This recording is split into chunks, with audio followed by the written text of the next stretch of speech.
A protest by residents of Sogakope in the Southern district of the Volta region turned bloody Monday when 3 of the protesters were struck by stray bullets. The residents had taken to the streets in protest of the Volta regional minister's refusal to meet them with recent robberies in the Southern district. They blocked the Sogakope-Accra highway for the second time in 2 days and burned ties to register their displeasure. It took a joint military police team to control and scare away the protesters to restore calm. Let's get on to the phone lines now and speak with my colleague Fred Kwame, who has been following developments in the area. Now, we also have on the line the Volta Region Police PRO, but let's get to Fred Kwame first. Fred, what's the mood in the community now? Israel, come again with the question. What's the mood in the community after the protests and the injuries when the protesters were fired on? As we speak, there is calm in Sogakope. The military and the police have been able to calm the situation down, and everybody is going about their normal duties. The road mount that was placed in the morning or in the early hours of today has been taken off. So as we speak, there's free flow of traffic on the Accra Sogakope highway, and then there's calm in Sogakope. Now, remind us again, Fred, what are the protesters going on all about? Okay, Israel. Yesterday, a mobile money vendor and also an assembly member for the Sogakope South electoral area was shot and killed at his residence by some unknown gunmen. About 8 of them besieged his house in the early hours of Sunday, broke into his room, and then took out a safe which is believed to contain some money, and then made away with the money. In this operation, residents told me that it took the robbers about 45 minutes to an hour for them to break into the house and then do whatever they want to do. But then whilst they were there, they tried making calls or placing distress calls to the police to call them to come to the crime scene and then combat these people to prevent them from killing the assembly member and then making away with the unknown amount of money. But then all calls proved futile. They told me that they called and called and called, but then the police did not answer their call. And then as a result, the member was shot and then he died. And then the wife also sustained some injuries. The kid, I am told, also sustained some injuries and had to be operated on for some bullet casings to be taken out of her head. So this action actually got the residents infuriated. Also, before this robbery incident, there had been other ones, about 5, where in such situations they called the police to come in, and police refused to come in. And then after the robbers have done whatever they want to do and left, then they would come to the scene and then be shooting into the air. So this actually got the residents angry. So they took to the streets yesterday to protect their anger. But then it took the intervention of opinion leaders to calm the situation down. So this morning, the regional minister was scheduled to come and visit the area and then speak to the youth. But then when he got to Sogakope, apparently he went to the DCE's house first to at least have a first-hand information on what went on Sunday before meeting the youth. But then the youth didn't take this lightly. They think the minister has dodged them or swerved them. So they again took to the streets this morning. This time around, they did not only block the roads, but then they bent ties. Okay. And then in the process, they had to call in the military to come and disperse them off. But then while some of the residents were at the Sogakope Bridge, where they mounted an unauthorized roadblock and then were burning ties, others were also at the police station, tossing stones at the officers at the station. So in an attempt to disperse them off, there were warning shots, and then unfortunately 3 of the residents were hit by bullets. What's the situation of the protesters who were struck by the bullets? Their condition is okay at the moment as we speak. 2 of them are receiving treatment at the Sogakope District Hospital, while is at Komboni. 2 of them, I'm told, were not part of the protesters.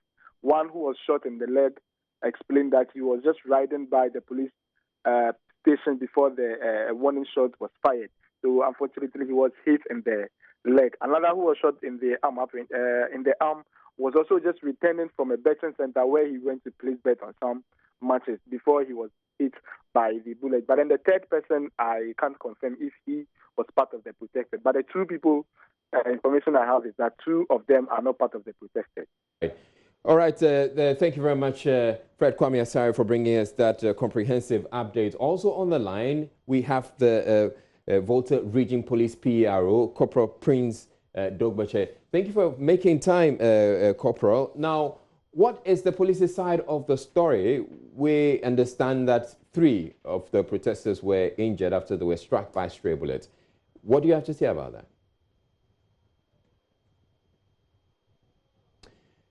Hello, if you can hear me, Corporal Prince Dogbatsey. I'm asking what the police has to say about the incident today, the protest today, in which the 3 of the protesters were struck by stray bullets. Right. Good evening, and thank you for having me. And thank you, too, for making time. Right. If you ask me the position of the police on the injury of 3 persons, I will say that is so. It is correct. All right. So how did that come about?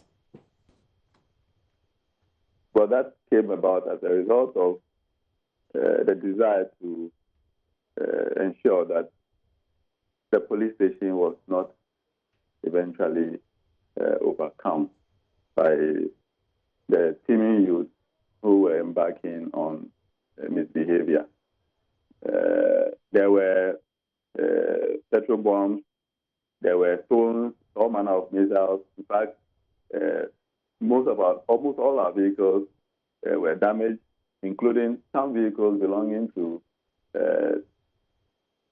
other individuals which are involved in some form of crime or the other. All right. So in the course of the youth attempting to go further to attack the officers, this situation occurred. Were any arrests made at all? Well, for now, no arrests have been made. Do you intend to pursue any of the protesters? I didn't get that. Do you intend to pursue any of the protesters? Well, I mean, as far as the damage to your vehicles and the vandalism to your vehicles are concerned? That is a possibility in the future. For now, our focus is to be able to get to the bottom of the main issue, that is the killing of the assembly member for Sogakope South. All right. How far have you gone with that? Any progress made? We are on course. We are on course. The whole of today, the case has been taken over by the regional CID. And so a team of investigators from the headquarters, together with the crime scene team, are still on the ground. And so we are certain that in due time, we are going to be able to get those who are behind it. But we make one appeal that the youth must understand one thing, that crime fighting is a shared responsibility. We need their support. Our legitimacy is not to question. And so they must come down and collaborate with the efforts of the police in order that we unravel whoever is behind this heinous crime. But then at the heart of it all is the people feeling insecure. What is also being done about that?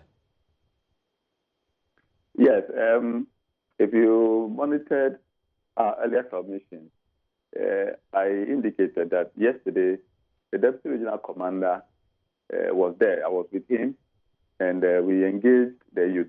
In fact, he assured the youth of the commitment of the command to address all the concerns that they have. Indeed, that was the more reason why they had to retire to their homes yesterday. All right. So if today they came back into the streets and to visit this kind of misbehavior, I think it is not acceptable. So we are only urging them. They have some identified leaders. We are urging those leaders to call on their followers to, calm down. We are on the ground. The security of the people of Sogakope, as well as every other member of this country, is the mandate of the police to do. So we only expect that they will give us their support, and we will to champion the cause of security for everybody. All right. Thank you very much, Corporal Prince Dogbatsey, who's the Volta Region Police PR Wasting.